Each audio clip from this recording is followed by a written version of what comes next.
This is the IELTS listening test.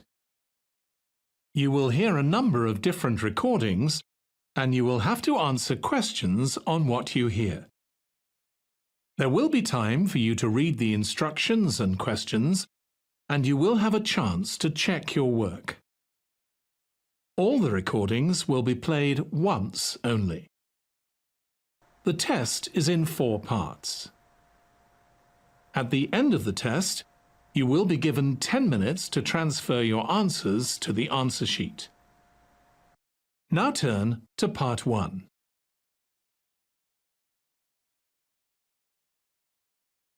Part 1.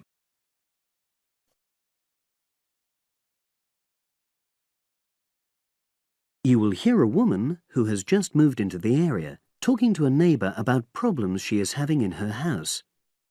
First, you have some time to look at questions 1 to 2.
Now we shall begin. You should answer the questions as you listen, because you will not hear the recording a second time. Listen carefully and answer questions 1 to 2. Oh, hi Ruth. How are you? I'm sorry to bother you, Alistair, but I've been having some problems. Oh, come on in. What's happened?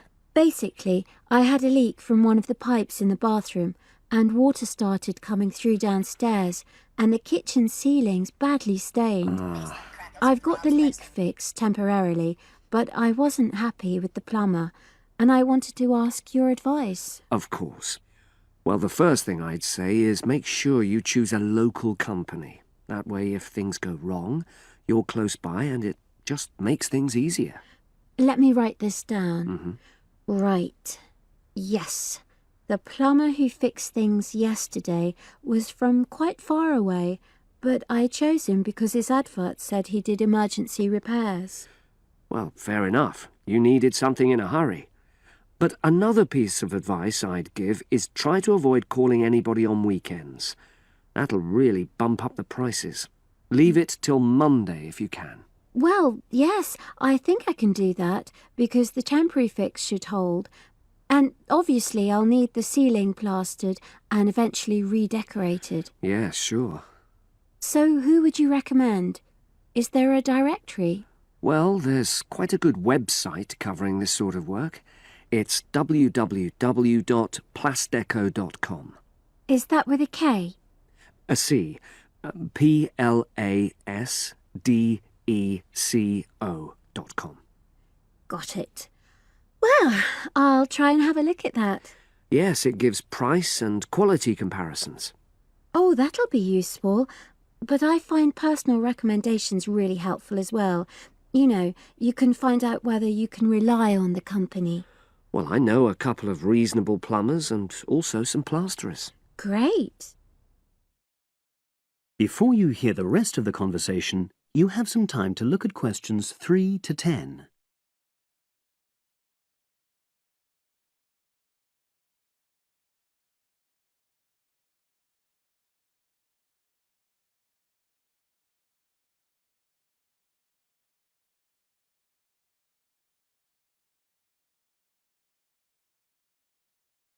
Now listen and answer questions 3 to 10. There's a company called Peaks Plumbing. Now, they're a father and son team. They're really friendly and they tell you information you need in a clear way, so they really understand what the problem is. Right, well, that's good to know. Are they reliable? Well, that's a downside. Every single time I've used them, they arrive late. And friends have said the same thing. But is the work good quality? Absolutely. Another one is John Damerel Plumbing Services. He's very good. How do you spell the surname? Damerol. Right, got that. And does he do high-quality work? Well, it's fine, but I wouldn't say that was his main point. Basically, he comes out cheaper, than other people. I sense there's a but. Is he unreliable? Oh, he comes when he says he's coming, but he's not very courteous, and he has the tendency to be messy, so you have quite a bit of clearing up to do. Okay. So it's up to you. They're both good workers and they won't cheat you. Right. And you said you knew some plasterers? Yes, a company called Simonson Plasterers did our living room last year. We chose them because we wanted some fancy work on the ceiling, around the lights. So they can do a variety of designs? You've got it. But it comes at a premium because they are more expensive, Than the others? Yes. Or you could go for a one-man firm called HL Plastering. Harry Lester. He's fine, very reliable, if all you want is a simple job. Do either of them do painting for you if you want? After the plastering's dried out, of course. That's what I was going to say. But I should explain that Harry's quite old now, and so he avoids doing jobs which involve tall ladders, But my kitchen isn't too bad for that. I'd have to ask him if he's prepared to do it. Yeah, sure. So I'll start by looking at the website. All those companies are on there, with their phone numbers, etc. Thanks ever so much. You were such a...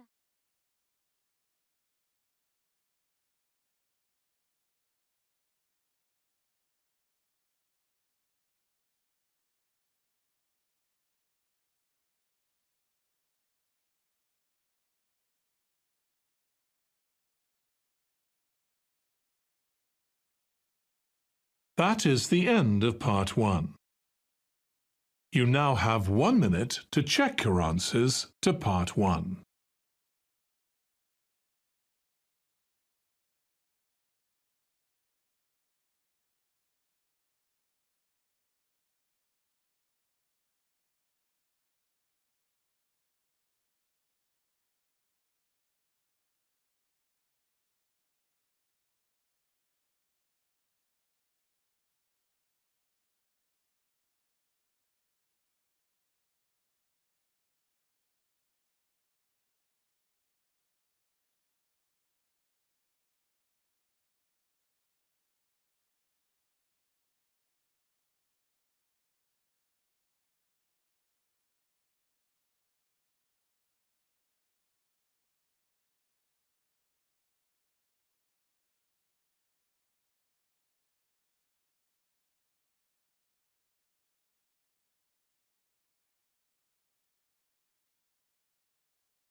Part 2.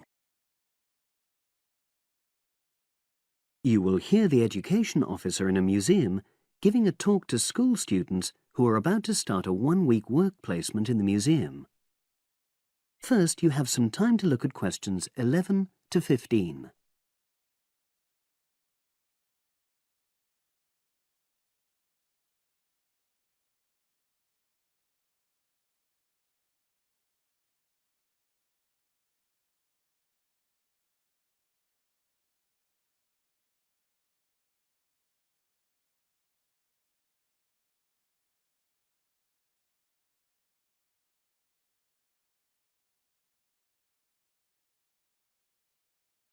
Now listen and answer questions 11 to 15.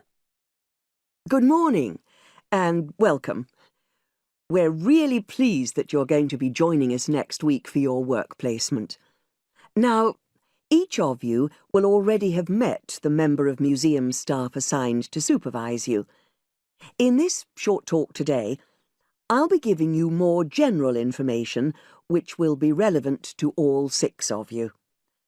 Your normal working day is 9 to 5 p.m, but on Monday, because it's your first day, we'd like you to arrive at 8:45. Please note, though, that you'll finish at the usual time. A lot of you have been asking what you should wear for work. Well, you may have noticed that we're not exactly a formal institution, so you'd really be out of place if you wear smart attire like a suit. If you go out on a trip with us, then we'd like you to wear a museum cap. It has our logo on, and we feel it helps people recognise you. But on a day-to-day basis in the museum itself, we say put on your own casual clothing because you'll be doing lots of dusty, messy work. Now, we don't have an enormous number of rules, but work placement is an excellent preparation for the real world of work, and we expect you to be very punctual and reliable. If you're not well, or there's been a hold-up, then what we ask you to do is ring the museum receptionist. He will be in the museum well ahead of opening time, and he'll inform your own personal supervisor in the museum. If you're away for more than 1 day, we'll inform your school tutor. They'll obviously need to make a note of your absence and follow up if necessary. But most of all, we hope you really enjoy yourselves during the placement. Students say they have a lot of fun, whether it's working with kids in our art workshops held every Monday, or, the most popular, when they go out on our outreach work to residential homes, recording elderly people's memories of school days for our oral history project. So, we hope you feel excited by the prospect of starting next week and well prepared. Your personal supervisor will be there to help you with our health and safety requirements when you start next week, and your supervisors will also brief you about the background to the museum, summarising all the huge amount of information on our website. In the next couple of days, it might be worthwhile if you get hold of evaluations and other notes made by students who've worked with us before. You can get a lot of pointers from them. Before you hear the rest of the conversation, you have some time to look at questions 16 to 20.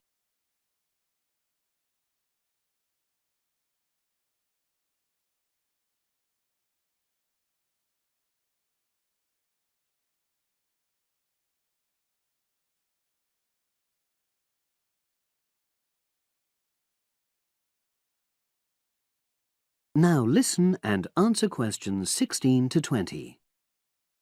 Now, before I finish today, I wanted to help you find your way around the museum. When you start next Monday, the first thing you'll need to do is sign in. Come through the main entrance and you'll see the main staircase straight ahead. To the right of this is the statue of the horse, and just behind that is a door. Go through that, and that's the sign-in office. Now, on the first day, you'll be working in Gallery 1. You'll find this as follows. In the central courtyard area, close to the entrance, there's a large chest where visitors put donations for the museum. The door just behind that leads to Gallery 1. The workshop you'll be taking part in starts at 11, but if you want to go in earlier, you can get the key and let yourself in. The key box is quite hard to find. Walk behind reception, and it's between the large gallery and the bookshop. I haven't mentioned breaks, lunch, etc. Unfortunately, our cafe's closed at the moment, so your best bet is to bring a packed lunch. We tend to have our sandwiches in the kitchen area. Go round the reception desk and you'll see a small circular cabinet. The door to the kitchen area is just behind that. Now, every day we put up notices about what's happening in the museum. Your supervisor will brief you, but if you want to check up on details, look on our staff notice board. This is in the corner of the play area, at the back, on the wall of Gallery 3. If you have any questions, I'd be happy to help.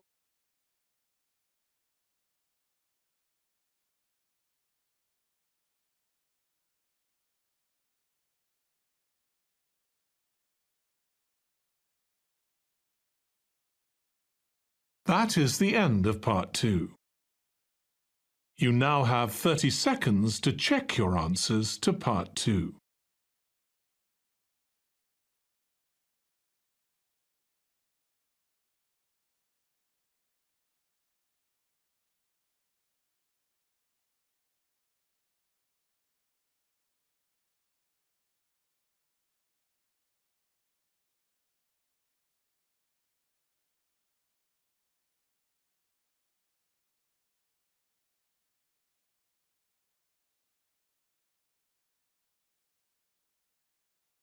Part 3.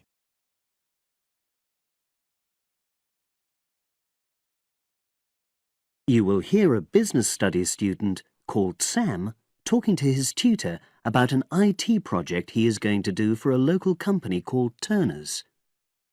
First, you have some time to look at questions 21 to 26.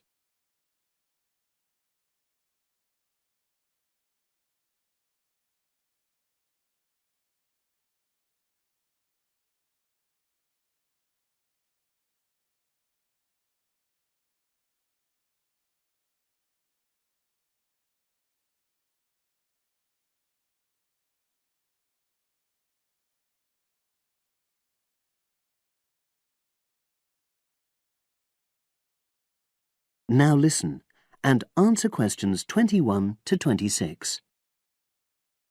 Hello, Sam. Come in and sit down. Thanks. You're here to discuss your company-based IT project, aren't you? Yes, I've been to see the manager and he's given me a lot of ideas about projects that the company would find useful, but I wanted to ask your opinion about them before I choose one. Yes, that's fine. Now, this company's called Turner's, isn't it? That's right. It's a small engineering company. They make machine components for trade use. They're well established. They started in 1976, but they're a bit old-fashioned. Okay. And what kind of projects did Turner's suggest you could do for the company? Well, they want some improvements made to their customer database. The one that they've got at the moment isn't very useful in some ways. I had a quick look at it.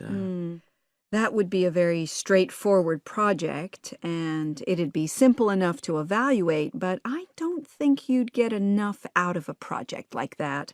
You wouldn't learn anything new. Well, another project they suggested is to do with their online sales catalogue.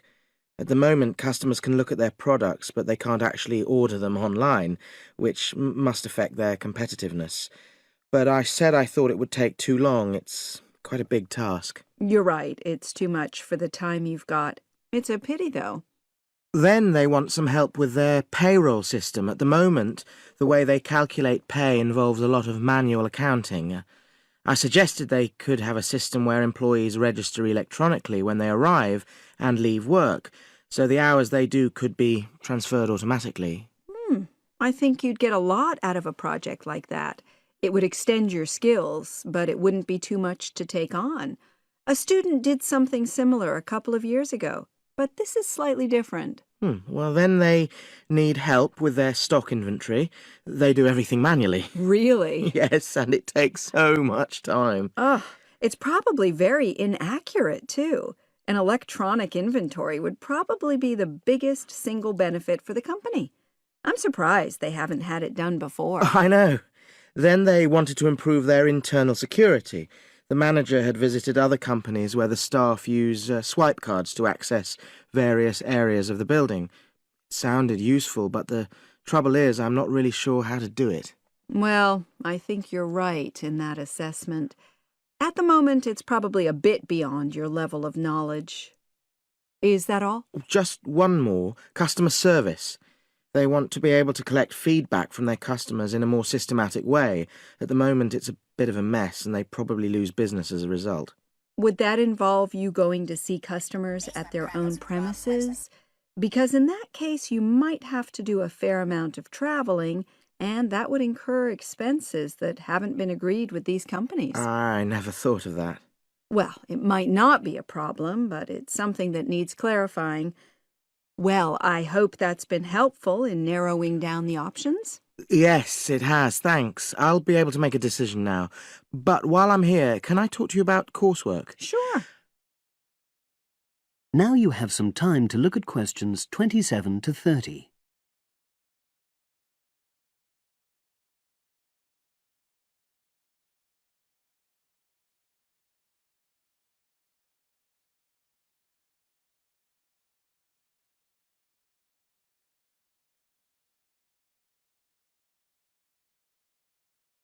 Now listen and answer questions 27 to 30.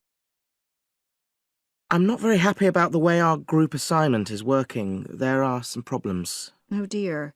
Are people just not getting on with each other? That's the worst thing. Actually, we're all friends, it's not that. But when we're having a discussion about the assignment, one or two people end up doing all the talking and the rest don't say anything. It's a bit frustrating because we need plenty of debate. Well, that's a common observation. You're studying in a group with people from all over the world, and you all have your own ways of participating. In some places, students are more used to listening than talking, and vice versa. I suppose you're right. I'll try to remember that. Does everyone pull their weight as far as sharing the workload is concerned? I'd say they do, yes. And our group elected a leader. She's very good at making sure no one's overloaded. But personally, I feel that there are just too many of us in the group. Whenever we try to arrange a meeting, there's always at least one person who can't make it. It's not anyone's fault, it's just that we've all got slightly different timetables. Well, I'm glad you've talked to me about it. Feedback is always useful. Is there anything else you're concerned about? There are a couple of problems with lecturers that all the students are talking about. Last semester, we had negative feedback about the way lectures were organized. There were several occasions when the wrong room had been booked or the same room had been booked twice, that sort of thing. Is that still a problem? That hasn't happened at all as far as I know. Oh, good. It's sorted out then. But I don't know the reason, but some of the staff often turn up late, so we miss 10 or 15 minutes of our lecture time. It might be because they've been copying handouts for students. I think there's a queue for the machine sometimes. Well, I'll look into that. Thank you for telling me. Anything else? The other thing is that it can be very difficult to get to see a lecturer individually. They're all very supportive and friendly when you do manage to find them, but often they're not in their office, even at times when they're meant to be available for consultation. Okay, that's helpful. Now, before you leave,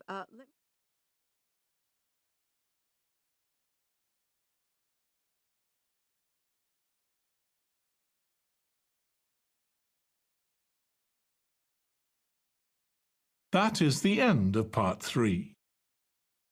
You now have 30 seconds to check your answers to part 3.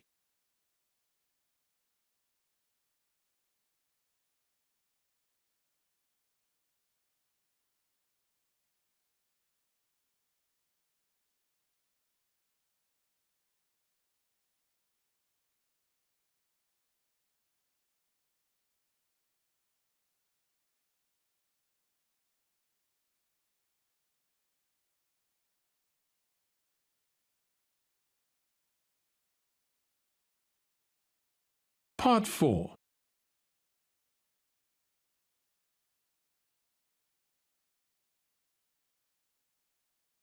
You will hear a wildlife expert giving a talk to a group of bird lovers in the UK about a species called the tawny owl. Before you listen, you have some time to look at questions 31 to 40.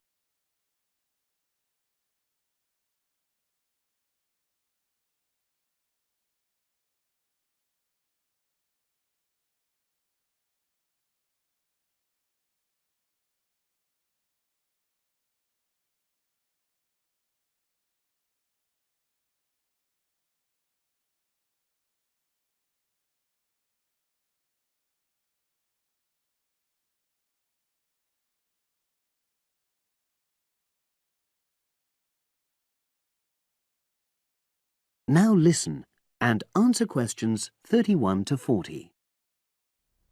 Good evening, everyone.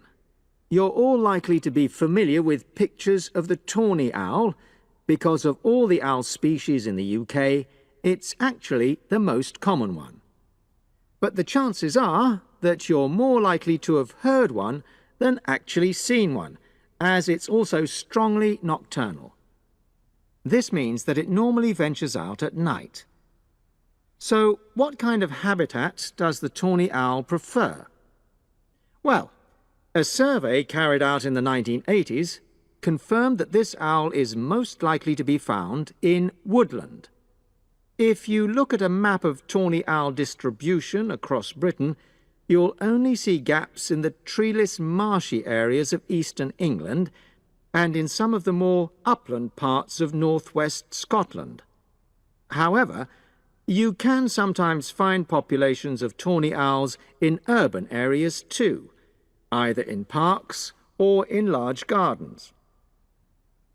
The tawny owl shows some obvious adaptations to its natural habitat. For example, both its wings and its tail are short, which helps it to maneuver through the trees. Also, the bird's plumage is a mixture of brown and grey, and this provides suitable camouflage for when the owl perches up against a tree trunk. Then there are its large eyes.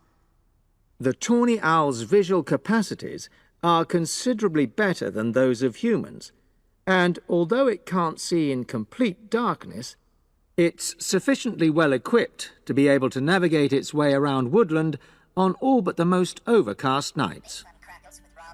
Another factor that contributes to the tawny owl's success as a hunter is its excellent memory of the layout of different areas. If you combine this ability with the owl's strongly territorial and sedentary nature, most populations of tawny owl are sit-and-wait predators, you realize that it has a good opportunity to predict where prey might be found. Finally, as well as having large eyes, the owl's sense of hearing is excellent, and this helps it to locate potential prey as it sits on its perch.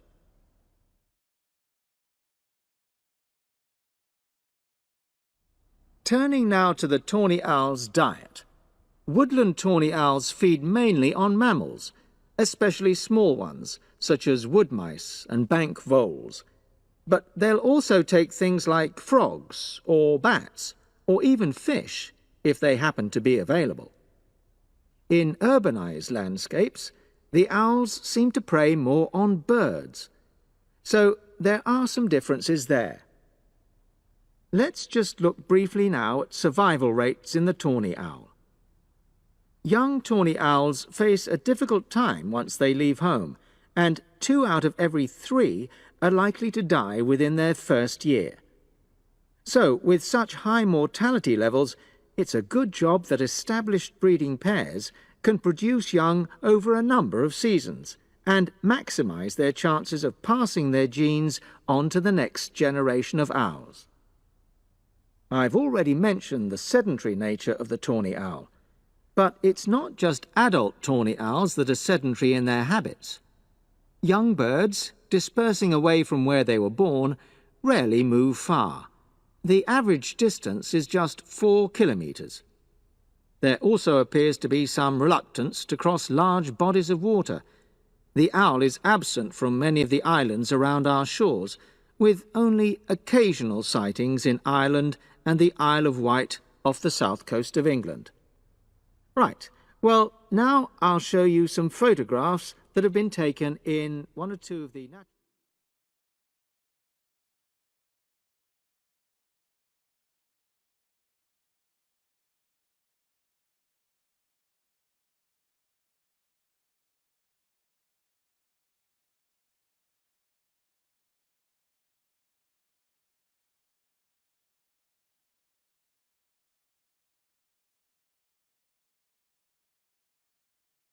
That is the end of part 4.